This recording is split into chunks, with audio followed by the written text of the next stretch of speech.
acara kami ini tadi ada tamu kita Bapak Haji Setiawan menitipkan salam kepada ibu-ibu. Beliau tidak dapat hadir. Mudah-mudahan beliau dengan Allah kesehatan dengan membantu yang berjalan kita ini mendapatkan hidayah Allah. Syukur kami juga dari Allah semuanya. Mudah-mudahan acara kita ini nanti bisa berjalan dengan baik dengan Tuhan berzikir tausiah oleh Ustaz kita. Nantinya mudah-mudahan semua dapat, semuanya udah dapat kertas ya Bu ya? Belum pun. Tapi kalau belum ada mungkin ada di WhatsApp saya tidak banyak menyampaikan salam saya karena waktu kita juga sudah mulai sore. Mari sama-sama kita mulai saja kegiatan kita nanti yang akan kita mulai saja. Mohon maaf segala kekurangan. Wassalamualaikum warahmatullahi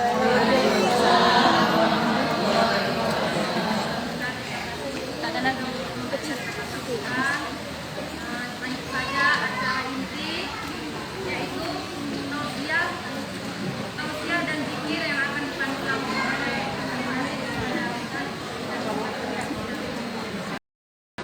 Cross check dulu mic-nya. Iya, cross check. Memang nggak ada petugas. Tadi bunyi pun ya, mati ada. Tapi entah kemana. Sekarang mati total. Itu ada. Ini yang depan belum terima semua ya Bu. Tapi kan ada bukunya. Bawa. Bismillahirrahmanirrahim. Assalamualaikum warahmatullahi wabarakatuh.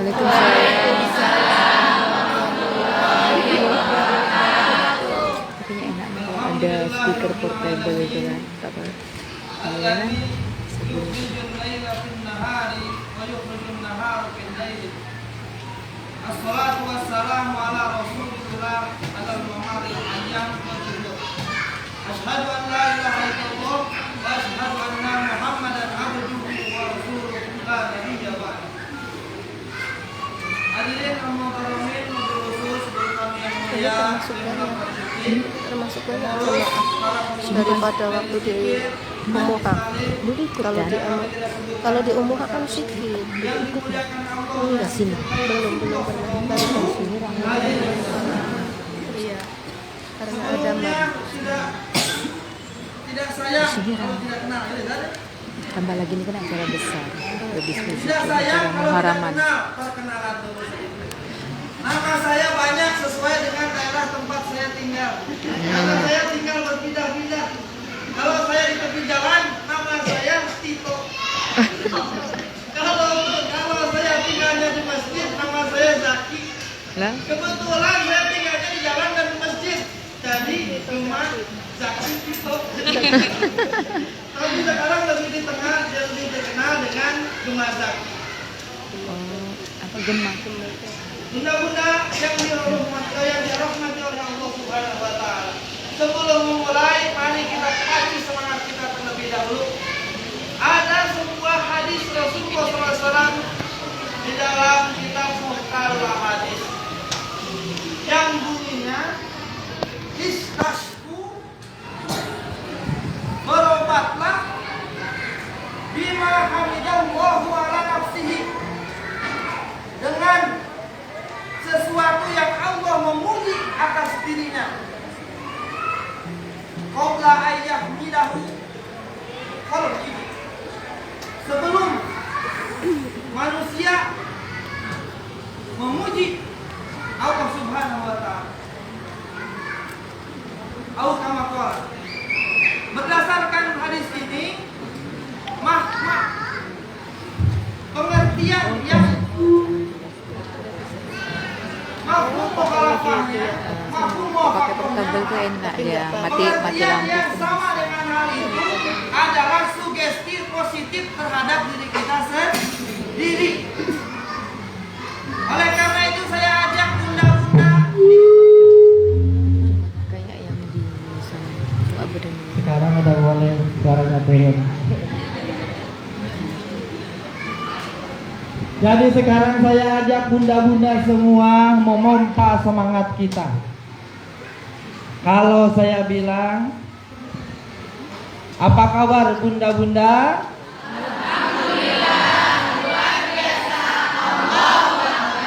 Kita robah sedikit.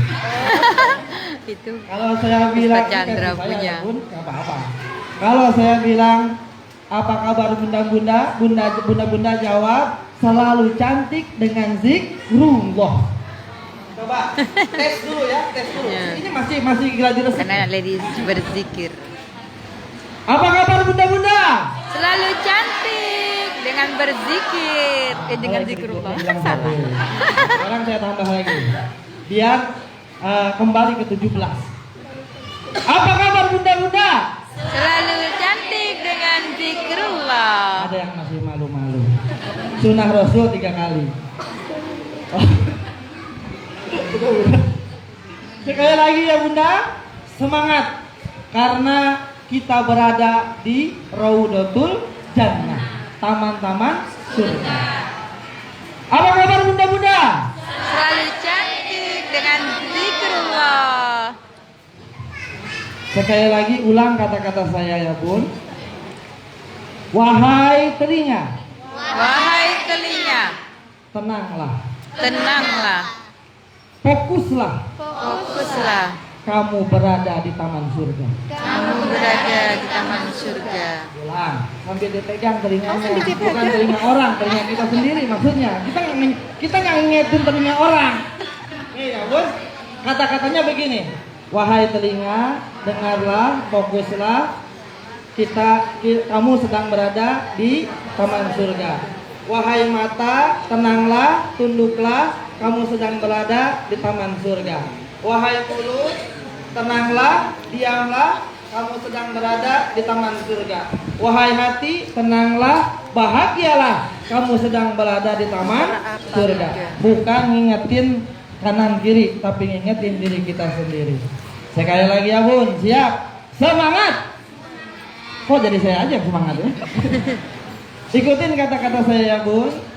Wahai telinga, Wahai telinga, tenanglah, tenanglah, fokuslah. fokuslah. Kamu sedang berada di taman surga. Kamu sedang berada di taman surga. Wahai mata, Wahai mata, tenanglah, tenanglah, tunduklah. tunduklah. Kamu sedang berada di taman surga. Kamu sedang berada di taman surga. Wahai mulut, Wahai mulut, tenanglah, tenanglah, diamlah. diamlah. Kamu sedang berada di taman surga. Kamu sedang berada di taman surga. Wahai hati, Wahai hati, tenanglah, tenanglah, bahagialah. bahagialah. Kamu sedang berada di taman surga. Kamu sedang berada di taman surga. Alhamdulillah. Alhamdulillah. Jadi yang masih kepanasan berarti dia sedang di emperan taman surga, belum masuk ke taman surga. Bunda-bunda yang dirahmati oleh Allah Subhanahu wa taala. Ini acara intinya adalah zikir. Kami hanya sekedar tradisi di dalam guru-guru kami sebelum memulai zikir ada yang namanya suhbah. Suhbah itu adalah keterikatan antara guru kami yaitu Maulana Syekh Nazim Al-Kubru Syekh Haqqani, Maulana Syekh Hisam Al-Kabani Ar-Rabbani dengan pecinta beliau, dengan murid-murid beliau, dengan follower kalau zaman sekarang ya. Jadi mudah-mudahan kita bila disandingkan hati kita dengan para aulia Allah, maka terbawalah kita dalam keberkahannya. Amin ya rabbal alamin. Maka suhbah singkat ini kami dipesankan yaitu tentang Muharram. Tidak banyak karena pengetahuan saya juga terbatas. Tapi mungkin mengenai amaliyah di bulan Muharram, para mubalik sudah banyak menyampaikan. Kami hanya sekedar mengingatkan dan bersama kita merenung betapa cintanya Allah kepada kita semua. Dibuktikan dengan apa? Dibuktikan di antara 12 bulan Allah tidak pernah meninggalkan kita. Kita lihat ya Bun, bulan pertama bulan apa? Bulan Muharram. Di bulan Muharram ini Allah limpahkan seluruh rahmat ampunan. Di antaranya diampuninya seluruh orang-orang soleh. Di antaranya juga adalah para nabi. Nabi Yunus keluar dari perut ikan Nun di Muharram ini. Kila menurut pendapat di tanggal 10 Muharram. Kemudian Nabi Adam setelah berdoa diturunkannya dari surga, kemudian diampuni di tanggal 10 Muharram. Dan banyak lainnya. Yang kedua, di Muharram ini juga Allah jadikan bulan ini bulan yang baik untuk kita semua dari awal sampai akhirnya. Apalagi sebelum bulan tersebut ada bulan Zulhijjah. Kita lewati bulan Muharram. Nah, ini kita menghadapi bulan Safar. Nah, ya. Di bulan Safar ini para aulia Allah menyebutkan bahwasanya bulan ini adalah diturunkannya berpuluh-ribu balai. Seperti halnya biasa kita ada siang ada malam, maka turunnya rahmat Allah, ada juga turunnya bala Allah. Maka di bulan Safar ini semua orang beriman berwaspada akan datang balanya Allah. Habis bulan Safar apa? Rabiul Awal. Di Rabiul Awal balai itu ditutup, dibuang semuanya. Kalaupun ada yang kena karena ada lahirnya Rasulullah Shallallahu Alaihi Wasallam. Rabiul Tsani, Jumadil Awal, Jumadil Akhir, Rajab. Di Rajab Allah sudah mempersiapkan kita menanam. Sa'ban, Ramadan. Kemudian bulan Syawal. Coba bunda-bunda ingat di mana Allah yang Allah tidak mengingatkan kita dengan pos-pos kebaikan. Zulhijjah yang mulai dari bulan 12-nya. Zulhijjah, Zulqa'dah itu digabung dengan persiapan haji. Ya kan? Syawal dengan Ramadan digabung dengan keberkahannya Ramadan dan Syawal itu sendiri. Ya, kapan Allah meninggalkan kita? 4 bulan kita digembleng. Ya, 4 bulan. Kemudian Rajab, cuman Jumadil Akhir, Rabiul Akhir, Jumadil Awal, Jumadil Akhir, cuman 3 bulan yang Allah tidak sebutkan keutamaannya. Tetapi bunda-bunda tahu di bulan-bulan yang tidak ada Allah sebutkan itu, aulia Allah banyak lahir di bulan itu. Tapi setelah saya buka-buka lagi, ternyata bulan Zulhijjah jarang aulia Allah, terutama guru-guru kami lahir di bulan Zulhijjah. Karena bulan itu memang bulannya bulan hebat, bulan perayaan. Tapi Allah menurunkan keberkahan rahmatnya di bulan-bulan yang justru bakal kita lalai. Kenapa? Kalau kita lihat di antara yang lain rapat keberkahannya, dari mulai Muharram, dari mulai Zulqa'dah, Zulhijjah, Muharram, 3 bulan dipotong Safar. Itu pun timbul kewaspadaan buat kita, karena kalau musuh udah di depan mata pasti kita waspada.